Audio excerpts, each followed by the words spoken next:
ও অভাগী ছবিটা শরৎচন্দ্রের অভাগীর স্বর্গ যে গল্পটি আছে সেটা অবলম্বনে, ওটার একটা অ্যাডাপ্টেশন। কিন্তু এটাতে ডিরেক্টর আরো অনেক নতুন কিছু সংযোজন করেছে। আমি অভাগীর চরিত্রে অভিনয় করেছি। তো আমি দর্শকদের বলছি সবাই আসুন, হলে এসে ছবিটি দেখুন, আমাদেরকে জানান কেমন লাগে। আমার তো মানে ভালো না লাগলে কাজটা করতামই না, কারণ অভাগীর চরিত্রটা ভীষণ চ্যালেঞ্জিং একটি চরিত্র, একটি দরিদ্র পরিবারের, নিম্ন বর্ণের পরিবারের মেয়ে অভাগী। এবং এই ছবিতে এই ব্যাকগ্রাউন্ড থেকে আসা বা নিম্ন বর্ণের পরিবার থেকে আসা মেয়েদের উপরে বা নারীদের উপরে যেই রকম একটা সামাজিক শোষণ হয় সেটার একটা প্রতিচ্ছবি দেখা যাবে। তো অভাগী সেটারই সেই রকম একটি সিচুয়েশন, এরকম একটি শোষণের শিকার। এই পরিবার থেকে আসা মেয়েরা তো খুব স্বপ্ন দেখতে পারে না, কিন্তু অভাগী স্বপ্ন দেখে, কিন্তু খুব অদ্ভুত স্বপ্ন দেখে। অভাগী জমের প্রেমে পড়ে যায় এবং ও স্বপ্ন দেখে যে ওর জমের সাথে ঘর করবে।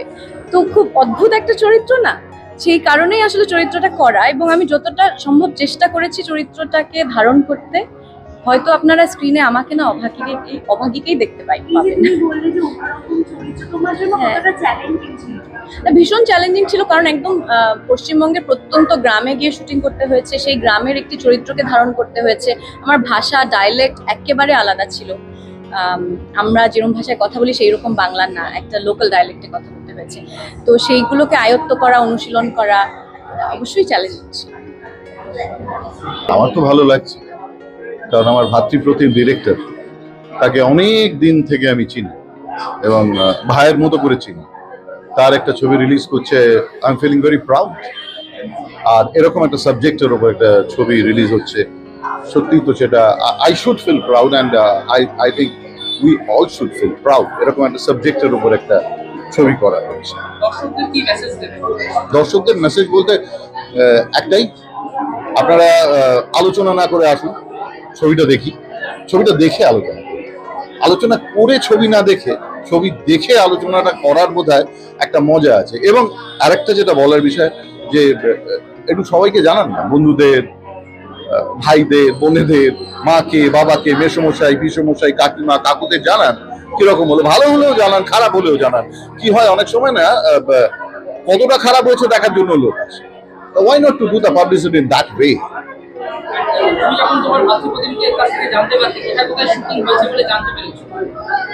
না, এক্স্যাক্টলি আমি বলছি, আমি নিজেও খুব ব্যস্ত ছিলাম। আমি এত পুঙ্খানুপুঙ্খভাবে ওর সঙ্গে আমার কথা হয়নি। ওর সঙ্গে খুব হালকা একটা কথা হয়েছে ছবিটার বেরোনোর আগে, কয়েকটা দিন আগে আমার সঙ্গে দেখা, এবং সেখান থেকে কথা হয়, ডিটেলটা হয়নি। অবশ্যই আমি ছবিটা দেখি, ছবিটা দেখার পর ওই আলোচনাগুলো আমরা হয়তো পরবর্তী ক্ষেত্রে চায়ের টেবিলের এপার ওপার থেকে বসে করতে পারবো। কোন টেবিলে বলছি না, চাও হতে পারে, যে কোনো কিছু হতে পারে, আর নাকি খুবই একদম হতেই পারে। আজকে সন্ধ্যেবেলা সকালে যে চাই খায় তার তো কোনো মানে নেই, অ্যাটলিস্ট আমি তো মনে করি। দায়িত্ব নির্ভর ছবি, উইমেন এম্পাওয়ারমেন্টের ছবি, নারীদের স্বপ্ন পূরণের ছবি। এই ছবিতে আমার পার্ট, এটা কোনো মেন লিড নয়, একটা অ্যান্টাগনিস্ট রোল প্লে করছি, যেটা জমিদারের রোল, খারাপ থেকে খারাপতম লোক।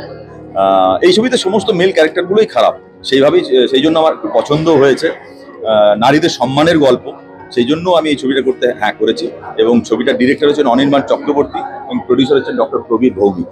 এই অভাগীর স্বর্গ গল্পটা খুব সুন্দর। শরৎচন্দ্রের অনেকগুলো গল্প আছে, তার মধ্যে ছোট ছোট গল্প। অভাগীর স্বর্গ ওরা 1.5-2 পাতা না 2.5 পাতার গল্প, সেটাকে আমরা একটা সিনেমা, মানে একটা বিরাট বড় গল্প দিয়েছি। গল্পটা খুবই সুন্দর, চরিত্র সৃষ্টি করা হয়েছে কতগুলো এক্সট্রা, যেখানে আমি একটা মানে কি বলবো, পুরোহিতের চরিত্রে অভিনয় করেছি। বেশ সুন্দর লাগলো অভিনয়টা করে। এবং গল্পটা তো খুবই ভালো, আপনারা যারা শরৎচন্দ্রের গল্প পড়েছেন ভীষণ ভীষণ ভালো, ওটা দেখুন, আপনাদের ভীষণ ভালো লাগবে। নমস্কার, ওয়েলকাম। এই গল্পটা পছন্দ কেন শরৎচন্দ্রের এত গল্প? না, শরৎচন্দ্রের এটা তাহলে বলতে, শরৎচন্দ্রের পছন্দ আমার সবসময়, মানে ভীষণ সিনেমা বা স্ক্রিপ্ট ওরিয়েন্টেড লেখা ওনার ছোটবেলাতেই, সেই জন্য আমাকে ভীষণ অ্যাট্রাক্ট করে। এটা কেন বলতে হলে হঠাৎ এটা এখন কেন বলা উচিত আর কি, মানে পরেরটা নয় কেন, সেটা তো সেরকম কিছু নয়। মানে আমি আরো ছবি করবো শরৎচন্দ্রের ওপর, সেরকম প্ল্যানিংও রয়েছে। শরৎচন্দ্রটা ফ্যাক্টর, এই গল্পটাই এক্ষুনি কেন সেটা কোনো উত্তর নেই, মানে আমার ভালো লেগেছে, এখন করেছি। এরপর আরো ছবি করব, সেটাও শরৎচন্দ্রের স্টোরি নিয়েই করবো, যেটার অলরেডি আমার ভাবনা চিন্তা শুরু হয়ে গেছে। ওনার লেখা আমার ভীষণ সিনেমা ওরিয়েন্টেড মনে হয়। মিথিলাকে কি অভাগী বলে প্রথম থেকেই পছন্দ ছিল? একদম ওকেই পছন্দ ছিল, কারণ এখানে আমার যে এটা তো একটা অ্যাডাপ্টেশন, যে অ্যাডাপ্টেশনটার মধ্যে 2 পাতা 2.5 পাতার একটা সিনেমা, মানে একটা গল্প নিয়ে একটা 2 ঘন্টা সিনেমা করা যায় না। সেখানে অনেক কিছু আনুষঙ্গিক এদিক ওদিক জিনিসপত্র আসবে, সেটাই এসেওছে। তো সেইখানে আমার এই দুটো বয়স এসছে এই অভাগীর চরিত্রটাতে, সেখানে এই দুটো বয়সকে জাস্টিফাই করতে পারে একজন দরকার ছিল। তার সঙ্গে দরকার ছিল খুব ভালো অভিনয় ক্ষমতা, তার সঙ্গে দরকার ছিল যে অ্যাকসেন্ট বা ডায়ালগটাকে জাস্টিফাই করা। তো এই সব মিলিয়ে সবটা আমি ওর মধ্যে পেয়েছিলাম। তারপরে যখন ও কাজ করলাম একসাথে, তখন আজ ভেরি মাচ হ্যাপি। ও ভীষণ ভালো পারফর্ম করেছে এই ছবিতে। এই সিনেমার জন্য তো শুনলাম তোমরা কলকাতাতেও শুট করেছো, ঘাটশিলাতেও শুট করেছো। কলকাতাতে শুট হয়নি, এটা পুরোটাই বাইরে শুট হয়েছে। এই রাজ্যে বলা যেতে পারে, এই রাজ্যের কিছুটা জায়গাতে শুট হয়েছে, কিন্তু কলকাতাতে এখানে কোনো শুটিং হয়নি। ঘাটশিলাতে শুট। ঘাটশিলাতে শুটিং হয়েছে মেজর পোর্শনটা, কিছুটা বাঁকুড়ার দিকে কিছুটা হয়েছিল। দর্শকদের কি বলবো? ছবিটা দেখুন, আশা করি আপনাদের ভালো লাগবে। ছবিটার মধ্যে কিছু নতুনত্ব আছে, কিছু অডিও ভিজুয়াল এক্সপেরিমেন্ট করেছি। দেখা যাক এবার বাকিটা তো দর্শক বলবে। আমার চরিত্রের নাম হচ্ছে রসিক বাঘ, যে অভাগীর স্বামী, এবং এ একটা খুব জটিল চরিত্র। মানে এ কি খারাপ না ভালো, মজার নাকি রাগী নাকি দুশ্চরিত্র, সেইটা বোঝা বড় মুশকিল। মানে মুশকিল নয়, আমি বলবো না,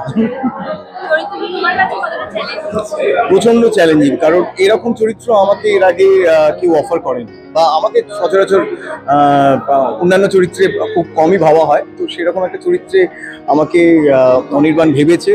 আর দ্বিতীয়ত হচ্ছে সাহিত্যে এবং গল্পে, মূল গল্পে এই চরিত্রটা এক লাইন ছিল, তো সেটাকে এতটা গুরুত্ব দিয়েছে অ্যাডাপ্টেশনে, তার জন্য আমি খুবই কৃতজ্ঞ অনির্বাণের কাছে। খুবই খুবই মজার। আমরা অনেক সিরিয়াস দৃশ্য করেছি ঠিকই, কিন্তু আমাদের সময়গুলো খুবই মজার কেটেছে। এবং বহু দারুণ একজন অভিনেত্রী তো সবাই জানে, এবং ততটাই দারুণ একজন মানুষ, প্রচণ্ড হাম্বল এবং প্রচণ্ড কোঅপারেটিভ। মানে ওর সাথে অভিনয় করছি, এটা আলাদা একটা বার্ডেন কখনোই মনে হয়নি। আমরা খুব মজা করে কাজ করছি। দর্শকদের একটাই কথা বলবো, এটা একদমই বড় পর্দায় দেখার মতো ছবি। এই যারা আমার এখন ইন্টারভিউ নিচ্ছে তারাও দেখেছেন, আমি একটুও বাড়িয়ে বলছি না। তো আপনারা প্লিজ এটা সিনেমা হলে গিয়ে দেখুন, যাতে এরকম ছবি আরো হয়, আমাদের বাংলা সাহিত্য নির্ভর ছবি আরো হয়। তো তার জন্য এই ছবিটাকে একটু সাপোর্ট করুন। আপনারা দেখতে যান, তারপর খারাপ ভালো যেটা মনে হয় আপনারা মন খুলে আমাদের জানান। মানে আমরা এটা আপনাদের সমস্ত রকমের ফিডব্যাক আমরা মাথা পেতে নেব। ধন্যবাদ।